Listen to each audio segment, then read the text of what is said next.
സാറിനറിയാലോ എന്ന് പറഞ്ഞേ. നമ്മൾ ഉപയോഗിക്കേണ്ട ഒരു ഡയലോഗാ, കസ്റ്റമേഴ്സിന്റെ അടുത്ത് ഉപയോഗിക്കണം. സാറിനറിയാലോ എന്ന് ചോദിച്ചാൽ ലോകത്തിലേതെങ്കിലും സാറ് പറയോ എനിക്കറിയില്ല?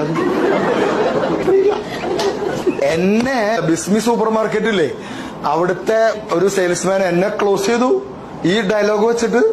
ക്ലോസിംഗ് പറഞ്ഞാല് സാധനം വാങ്ങിപ്പിച്ചു. എന്റെ ഭാര്യ ബന്ധുക്കള് എല്ലാരും കൂടി വന്നിട്ട് ബിസ്മിൽ പോയതാ. അവര് മുകളിൽ കയറിയിട്ട് ഈ വാഷിംഗ് മെഷീൻ നോക്കുന്നു. വാങ്ങിക്കാനുള്ള പരിപാടി ഇല്ല. ഞാൻ താഴെ ഇങ്ങനെ വെറുതെ ഫ്രൂട്ട്സ് അത് ഇതൊക്കെ നോക്കിയിട്ട് ഇങ്ങനെ മുകളിലെത്തിയപ്പോ ഒരു 5-6 സെയിൽസ്മാൻമാരും പിന്നെ ഇവരൊക്കെ കൂടി ഇങ്ങനെ നിന്നിട്ട് ഞാനിങ്ങനെ വരുമ്പോ അവരെല്ലാരും കൂടി എന്നെ ഇങ്ങനെ നോക്കിയിട്ട് ഒരുത്തൻ, ഇത് നമ്മുടെ മോട്ടിവേഷനൊക്കെ എടുക്കുന്ന സാറല്ലേ, സാറിനറിയാലോ ഫ്രണ്ട് ലോഡാണ് നല്ലതെന്ന്. എനിക്കറിയില്ല, പക്ഷെ പറയാൻ പറ്റുമോ? വൈഫിന്റെ ബന്ധുക്കളല്ലേ. ഞാൻ പറഞ്ഞു പിന്നെ അടിപൊളിയല്ലേ, സൂപ്പറല്ലേ, എടുത്തോ. കാശ് പോയി.